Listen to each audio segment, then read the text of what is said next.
続いては国民時間移転勘定 NTTA 概要と10年の経験からの教訓と題しまして、カリフォルニア大学バークレー校経済学と高齢化の人口学センター学術専門職グレッチェン・ドーネハワー様よりご発表いただきたいと思います。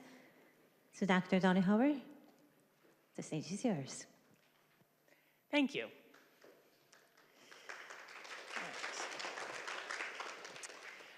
Thank you everyone for being here. Thank you organizers for the invitation. I am honored to be included here to tell you about the Counting Women's Work Project and National Time Transfer Accounts. You've already heard a little bit about them. I'll give you some more background and then what we have learned in the 10 years that this project has been ongoing. So there is a serious limitation to national accounts that comes from being based, from national transfer accounts that comes from its basis on national accounts. And that is because national accounts covers the market. Market work in national accounts is defined as work for pay or unpaid work to produce goods consumed by the household that produces them. So national accounts calls this production of goods for own final use. So that's a picture. This is an average across a diverse set of 20 countries of the amount of time spent per week on this market work. So work for pay, work to produce goods for own consumption. But we all know from our own lives that that's not the only kind of work that people do. There is more to production than market production. So what you see here is an average, again, across these 20 diverse countries. You'll see all the names in a later graph. So that is the average amount of time people spend each week on unpaid care work. And that includes direct care for persons, children, elders, sick or disabled persons, but also the indirect care that keeps our households running. Cooking, cleaning, household management, things like that. And so what we see is that in terms of the scale, how much market labor is produced compared to the time that we all spend doing unpaid care work, it is a huge amount of our productive energies that goes into this sector that is outside of national accounts. For NTA purposes, where we're always concerned with age effects, you can see there's also a difference in the age incidence of this kind of work. We do a lot more of it than we do market work at the oldest ages. So we don't retire from this type of work. So measurement matters. So national statistics in this small table, 2 columns for goods versus services, 2 rows for those goods and services traded in the market for money versus non-market. So what is included in national accounts? So in that top row, market goods and services are included. And in the bottom left, non-market goods are also included. So that is that production for own use. So when subsistence agriculture grows food that is consumed by a household, that national accountants guess at that amount and the value of it and include it in the estimates. Similarly, when your house provides you a place to live, national accountants have tools to estimate the value of that good, of that housing. Now, services, non-market services, are the part that is left out. And the social scientist Indira Hirway from India, I felt had the best example of where this process leaves you. So imagine a potato, a household that's growing potatoes to consume themselves. So the value of the seed, the value of the land, the value of the family workers who till the soil and harvest the potato is all included in national accounts. We dig up the potato, we take it to the door of the household, and the measurement ends. So unless you want to eat a raw potato, there's more to the story in terms of taking something that we consume and producing value from it. So why is this a gender issue? Because women specialize on average in the square that is left out. So NTA was aware of this issue from the very beginning and always wanted to add gender as an analytical dimension. And we knew that we also had to add unpaid care work. So that's why we developed national time transfer accounts. So developed by the Counting Women's Work Project, that was our first sort of funded effort to develop this methodology. And of course, we were not the first people to point out this omission in national accounts. And actually, Dr. Lai has the pictures of, or Roger Stone and other people who develop national accounts. And you can read in their reports in that work where they were discussing what to do with this household production, with these unpaid household services.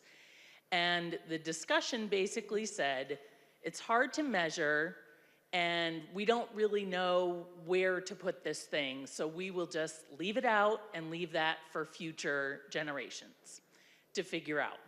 So future generations come along and they develop household production satellite accounting to use time use surveys to estimate how much time people spend in unpaid care work. And again, in those two distinct types, direct care and indirect care. And then to value that time by an imputed market wage to get some sort of value estimate that would go along with the monetary valuations from national accounts. So that methodology already existed. What national time transfer accounts brought to it was NTA's age perspective. So we add the age dimension, and we also impute consumption and transfers of this unpaid service, unpaid care work. So household production satellite accounting was just about estimating the production side, but NTA also brings our techniques to understand the consumption of this type of service. So now I'm going to take you through a series of graphs to have an overview of what we have learned in the approximately 10 years that as a network we have been working on these estimates. We do not have 100 countries yet with NTTA, whereas we have that number from NTA, but we are getting there and we shall get there. So for this diverse group of 20 countries, you can see the names over there on the side. There are 4, 5, or 6 from each of our 4 main regions: Africa, Asia Pacific, Latin America, and then North America and Europe sort of grouped together.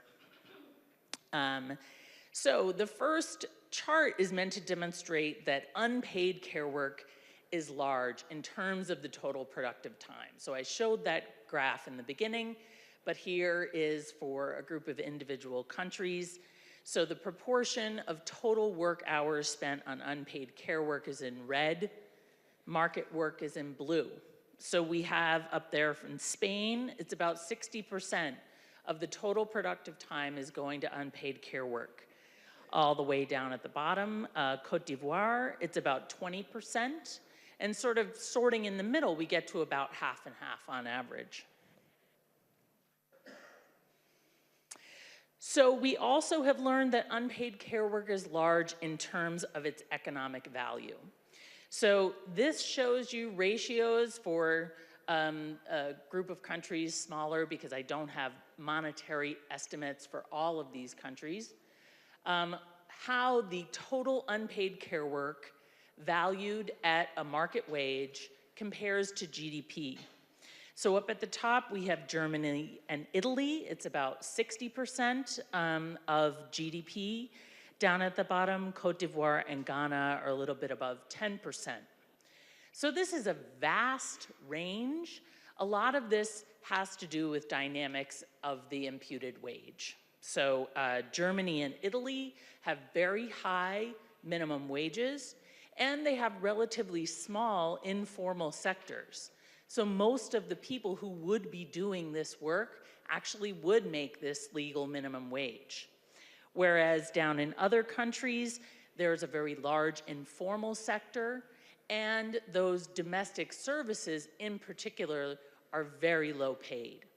So this is not to say that this is the value of unpaid care work, but this is at least what we would account it as using this methodology. Now, we also know that GDP is not just about the labor production. GDP also has a large portion of the productive capacities of capital. But the National Time Transfer Accounts does not have that. So here is maybe a more fair comparison. So this is the aggregate unpaid care work compared to the aggregate labor income. And so we see this same kind of range, or the same kind of distribution of countries at different levels, but now the range along the bottom axis is up here. Some of those countries with those highest wages, the value of unpaid care work is actually above what is estimated for labor income. Now, another thing that we've learned, or at least I've learned for 2 countries so far, I hope to replicate this for more countries, is that most of this kind of care work is done on an unpaid basis. So we know that we can purchase care services in the market. I can send my children to daycare. I can hire a nanny. If I have an elderly relative I need to care for, I could hire an in-home health care. So in trying to understand the total care economy, paid and unpaid, I made these 2 charts for the United States and for Korea, looking at just the direct care portion of the care economy. So direct care for persons. So up in green is the number of hours as a proportion of total hours done by paid care workers who are more credentialed. So these are doctors and teachers, nurses, things like that, people who have to do a great deal of education and sort of pass certain regulatory tests in order to have those professions. The small sliver in red is for less credentialed paid care workers. These are typically child care workers or in-home health aides. Those professions typically have a less strict requirements and lower amounts of education required to do those things. Now, in the blue is the total amount of direct care that's produced for no pay, mostly by family members. So we can see in both of these countries, and I'd imagine more as I keep on trying to replicate this for other nations, that most of the care economy, at least in the direct care realm, exists on an unpaid basis. So far, unpaid care work is large in terms of time, in terms of value. Most of it is unpaid, and now we see that most of it is done by women. So this is a larger group of countries. The total amount of unpaid care work proportion done by men in blue and women in red. So up there, Senegal has the widest gap, for about 90 and 10%. And then even at the bottom, Denmark is about 30-70. So especially Denmark, Sweden, those Scandinavian countries we think of as being sort of the most gender egalitarian, still have large gaps in this kind of work. And to be fair, if I put the same chart up for paid work, we would see the opposite. So another thing we've learned about unpaid care work, which is particularly relevant for NTA, is that it is a large part of human capital investment. So this little donut represents human capital inputs during the first year of life. In orange is the market goods and services that an infant consumes in terms of health and education. Education would be sort of things like daycare, but. And then in green is the unpaid care work, so direct care for infants. We can see that sort of over a larger range of ages in this chart, which I should have put, comes from work done by Lily Varga and I. So in green, so this is per capita from age 0 to 25, how much expenditure on children in these important human capital development aspects. So the green is direct unpaid care work. The blue and the red are market inputs of health and education. So we can see in the first year of life, it's almost all unpaid care work. That's the 90%, 10% division on that last slide. And as a child gets older, those shares shift. We have less of an unpaid care input, more of a market input. But imagine, as we've heard other policy inputs saying that the state has no role in human capital development until you reach age 5. That's a pretty long time to wait to invest in your future workers, especially when you know you'll have relatively few of them. So this next chart, and it's probably tiny, sorry for all of you. So what I wanted to show in this picture was how unpaid care work changes our perception of who is expensive or who is dependent. So the blue and the red lines are different kinds of deficits, so consumption less production. For blue, it's those market goods and services life cycle deficit, the regular NTA life cycle deficit. And in red, it's the deficit in terms of unpaid care, both direct and indirect. So I've sort of made the axis ranges overlap so that you could see the different shapes. So in the blue lines, there's a large deficit at the youngest ages and a large deficit at the oldest ages. But on the red lines, there's the largest deficit at the youngest ages, but relatively less, much less, at the oldest ages. So what this shows is that kids are expensive. Kids are time expensive and market goods and services expensive. Older persons, however, are incredibly productive. When this red line is close to 0, that means that age group is producing as much as it's consuming in unpaid care work. So this is grandparents taking care of grandchildren. It's one spouse taking care of another spouse.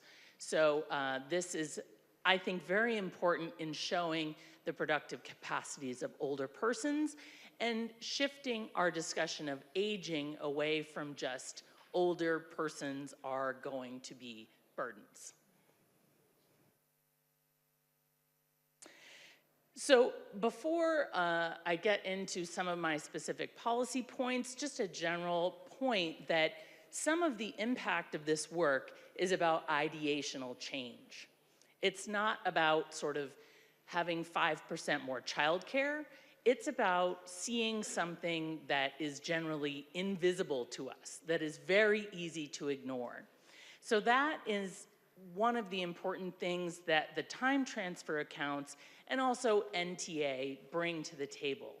That part of what this contributes is a different perspective and a different kind of conversation about the life course, about unpaid care work, than you could have without these pictures.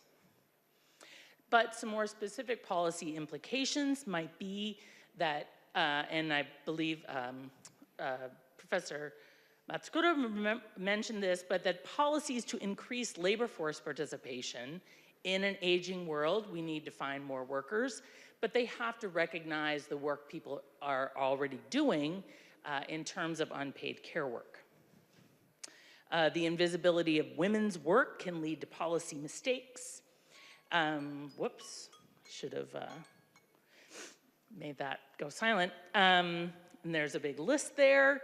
And also, I think it's important to realize right now that pro-natalist policy also has to contend with the costs of unpaid care work.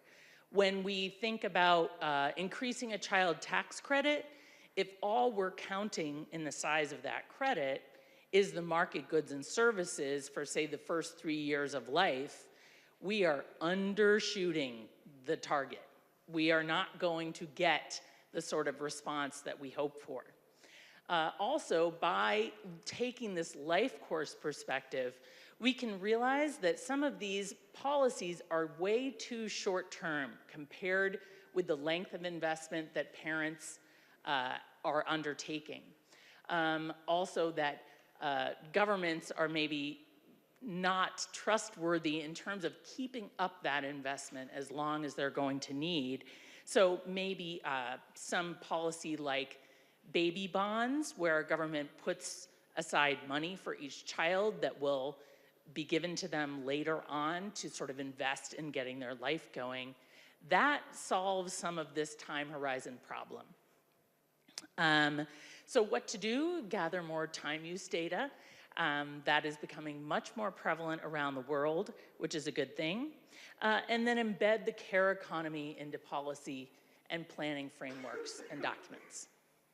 Thank you.